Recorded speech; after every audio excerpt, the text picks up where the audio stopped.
again, everybody. It's Todd Staruch, the Horror Nerd, here at Pennsylvania HorrorCon in Allentown, Pennsylvania.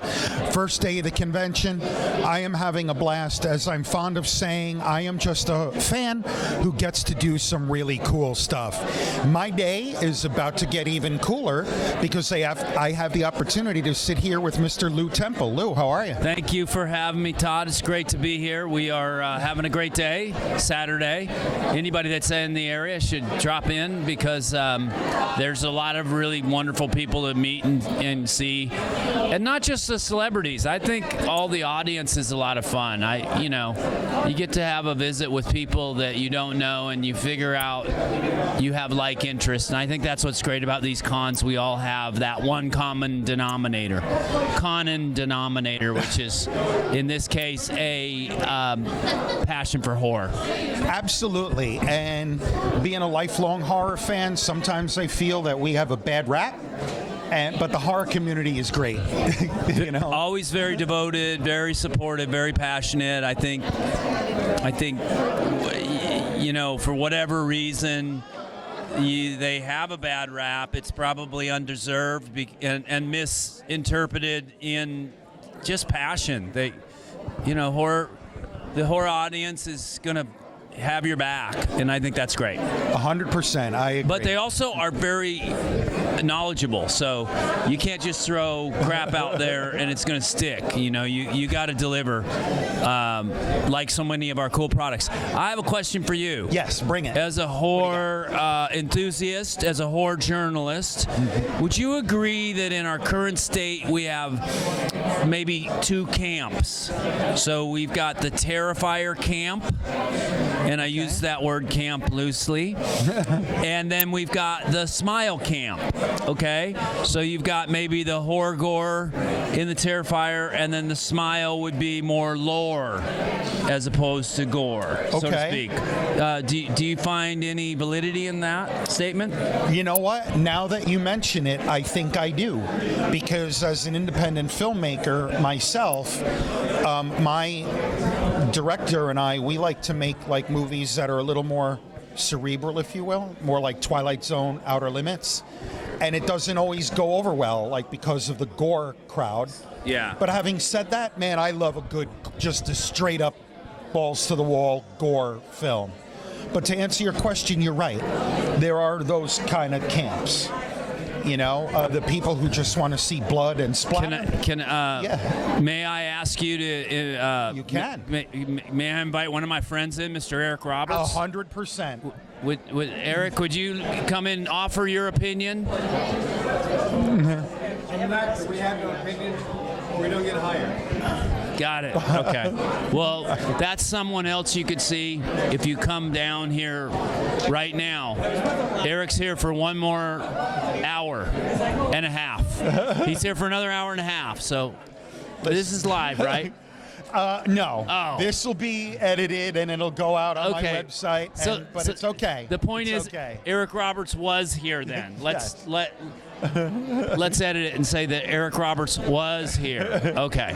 Absolutely. And he, another great guy, Yeah, so we a great actor. Some fun together. Yeah. I always watch him work and enjoy it. And you know what else? He works a lot. He does. So you get to see him. You get to see him. Okay, so we've discussed the genre a little bit and how it's morphed, and it's not going away. No, in fact, I think horror is having sort of a renaissance Agreed. right now. Absolutely, Todd. So, yeah. I don't know if you've seen the movie Weapons that is out now. I've not seen it yet, but I have. Of like $20 million. Yeah. It's made like $80 million. Right. So the studios are seeing that horror can be very profitable. I think it's a place that is proving its performance. And now, usually when genres find their zenith of popularity, there's a real requirement, a bar. So you can't just go out and make a garage horror film and expect it to land. You really actually have to bring it. And so the old 16 millimeter, the old 8 millimeter horror with your buds on the weekend isn't going to land as much, but you still should do it for experience. You know what, though, Lou? I have found, though, you're 100% right, but the film festival scene in the tri-state area is alive and well. That's great. So you can see some amazing, homegrown horror films. They are definitely out there. Yeah, and to that point, by the way, nobody's doing it with technology today. Everybody has the skill and the access to really kick it up a notch. Not just a notch, but several, right? Absolutely. My favorite horror film is... How did he know what I was going to say next? That's crazy. Is the mind reader. No, my favorite is I like psychological terror. So back to Smile, sort of I'm end-arounding going in. I did a short film called Laura Hasn't Slept, which is the precursor to Smile. It's on the Blu-ray extras as the short that the director Parker Finn took to South by Southwest and got a deal at Universal to make the Smile franchise. So I am part of that. So, but I'm prone to the psychological terror. So Rosemary's Baby becomes my favorite horror film. What about you? Love it. My favorite horror film is The Silence of the Lambs. Yeah. And yet people argue with me that it's not a horror film. It's They a can. thriller. I'm like, all right, whatever, shut up. I think it's very psychological terror, and I think I think it's disturbing. It is. And what is disturbing about it is there's no paranormal aspect. It's just a guy that's crazy. He's a cannibal. But the way he carries himself, you'd never know. I know. Yeah. I think I've worked with a few people like that. I think so.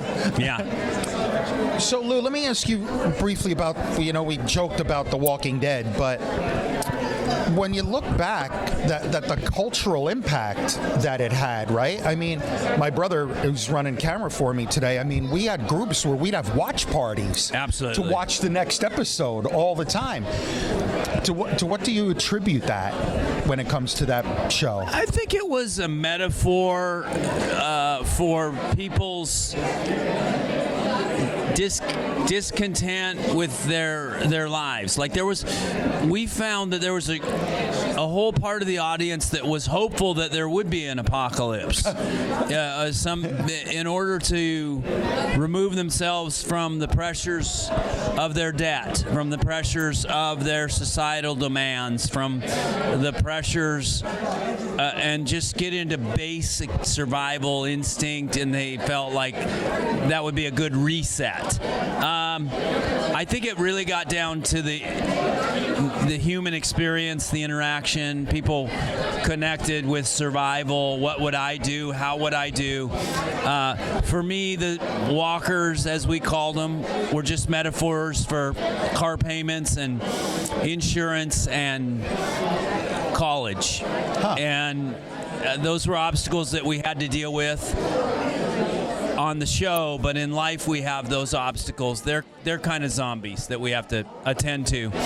And I think that the characters were written and developed well enough that the audience was connected and had an expectation. That's a great answer. I love that. I never really thought about it that way, I know one thing. I am not cut out for like a apocalypse scenario.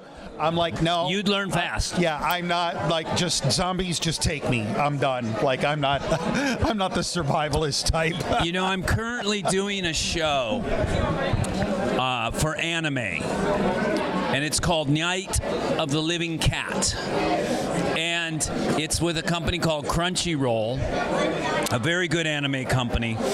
And it's under the premise that the cats have a virus, and if you pet these delightful soft kitties, you will turn into a cat. And so we're being chased by herds, not a cat, but herds of cats. And we all have a cat affection, like, oh, they're so cute, I want to pet it, but no, you can't. And so it's a spoof, but I think it's I think it's fun, and we often say, well, would you survive a cat pandemic? And I would, because I prefer dogs. You and me both. You and me both. My daughter has a cat. The cat's great. She's cute. She's friendly. They are. But you know what? When I'm done, I get to go home, and the cat stays with my daughter. You're probably not taking the cat or the cat box. No. So, Lou, I have one final question for you before we wrap it up. Shameless plug on Monster Lemonade. Product placement at its finest. Yeah. And I always am fascinated by the answers that people give. If you could give one piece of advice to a young up-and-coming actor or actress, Oh, yeah, interesting. that wants to get into the business, what piece of advice would you give them? Currently, I would say, don't try to get into the business. Try to make the business. Currently, we are in a state of uncertainty. We don't know where the business is going, so kind of see beyond what you're seeing now. So I would say you've got to look at what's beyond the smartphone, what's beyond the iPhone, and develop that. So in other words, don't try and get on a television show. Don't try and do independent film. Go beyond that. What's beyond that? And for my money, it's these things called verticals, okay, which are short format, short reels. They're like the reels that you watch on your social medias. Those are things you can do yourself. Write short stories. These are going to be 1 to 3 minutes long total tops, and they should end with a cliffhanger. Dun dun dun. And get perfected on those, because I think that's where we're going to end up.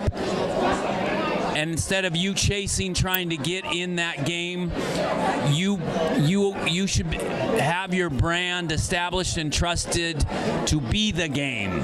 Right now, it's a $6 billion industry in China, Japan, and Korea, and they're making the product in Los Angeles at podcast studios using 25-year-olds from America.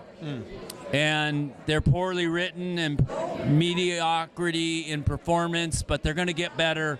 And about the time Fincher or Scorsese gets involved in telling the challenge of a story in a short format, you want to be the guy that they go, that guy's in all of these. Let's use him. And you can do that. We don't need Tim Chalamet. We do need him, but he's already got a job. Create your own job. I love it. Yeah. Words of wisdom. All right, Lew, thank you so much for a few minutes of your time. It's it my was pleasure. my pleasure. I enjoyed it. Thanks so much, Pennsylvania. Awesome. Lew Temple, everybody, here at Pennsylvania HorrorCon in Allentown, Pennsylvania. I'm Todd Staruch, the Horror Nerd, signing off. We will see all of you in the next interview.